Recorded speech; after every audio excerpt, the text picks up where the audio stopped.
Dentro del marco del ciclo de conferencias del Diplomado en Historia y Cultura Política José Revueltas, vida y obra de un mexicano brillante, la UAGRO tuvo el honor de recibir al extraordinario poeta, el maestro Óscar Oliva, que fue amigo de dicho escritor. Este evento se llevó a cabo en la Unidad Académica de Medicina, donde estuvo presente el secretario general de la UAGRO, el doctor Rogelio Ortegas Martínez, así como estudiantes y profesores de distintas unidades académicas. El poeta Óscar Oliva comentó la percepción que tenía José Revueltas de la política mexicana en la década de los 30 y comentaba que el Partido Comunista Mexicano era obsoleto y autoritario, ya que nos ayudaba a las luchas sociales del México de ese tiempo.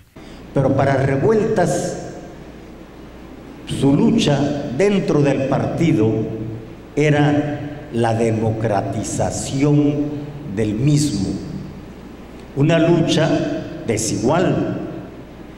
Los dirigentes del Partido Comunista, que eran muy amigos de Revueltas y que lo respetaban como escritor, lo atacaban también. Revueltas asistió a varios congresos internacionales, como el que se llevó a cabo en Moscú, Rusia, al que fueron los principales líderes del comunismo en todo el mundo.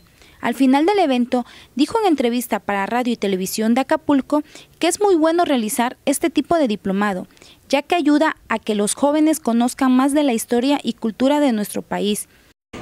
Yo pienso que es una gran labor, que es una gran tarea que está haciendo esta universidad, el invitar a escritores de enorme prestigio que vengan a platicar, que vengan a dialogar, que vengan a intercambiar conocimientos con los maestros de la universidad y con los estudiantes.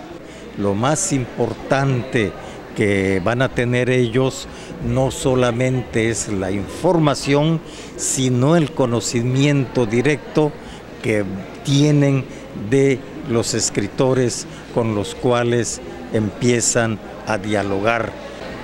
Me parece que son excelentes. Creo que se nos da la oportunidad como estudiantes, como jóvenes universitarios, de que podamos conocer, que podamos abrevar más sobre la vida y obra de José Revueltas, un mexicano excepcional. Con imágenes de Alan Hunda, reportó Iset Aguirre para Voz Universitaria.